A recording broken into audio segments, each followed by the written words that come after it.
And joining us from Washington is criminal profiler Pat Brown. Pat, good morning. Good morning, Harry. I want to read to you a couple of sentences that come out of the court documents from Gardner's conviction from 10 years ago and the assault on this 13-year-old girl. In the sentencing memo, Gardner is described as this: never expressing one scintilla of remorse for his attack. His psychiatrist writes, there is no known treatment for an individual who sexually assaults girls and does not admit to it in any way. How is this guy not in prison? Well, our laws just don't support good sentences. That's the problem. This guy was taught a lesson by the criminal justice system. They thought it was that they gave him 5 years and he was being a bad boy and therefore he should learn his lesson and come out and not do bad things again. But the lesson he learned was that you shouldn't leave a victim alive, because if you do, you get sent to your room and you can't play for 5 years. So when he came out, he made sure that his victims, assuming that he did this, did not survive. The other thing that's interesting about this is we have spent so much time talking about sexual offenders, and we look at these maps where they're covered with dots and they seem to be everywhere.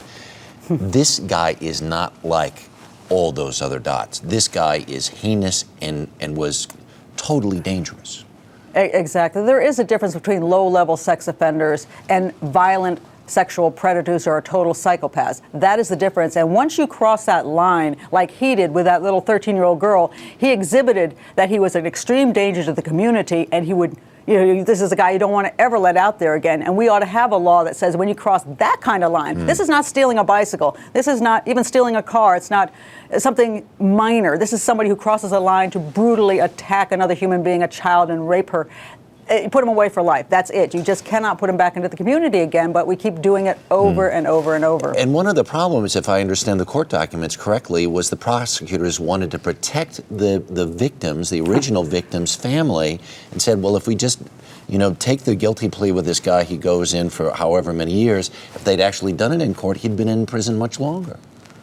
Well, exactly. And, I think it is our responsibility, even if we have to have our children testify, we must, as citizens, be responsible to keep these kind of people off the street, because by not testifying, that we cause pain to other people. Yes, we don't have as much pain ourselves, but look what happened to other girls. They're dead because of this. And very quickly, on the other hand, these situations happen statistically not very frequently, but at the same time we're trying to figure out how do we lock our kids up, or do we give them the freedom they should have? Oh, well, that is a problem. It is true, and it doesn't happen quite as often as we think, but we do have national news, so we hear what happens in California, and then what happens in Vermont, and then what happens in Florida. So in that community, you may not, well, in this particular instance, you had a serial killer there, so there was more than one girl who was attacked.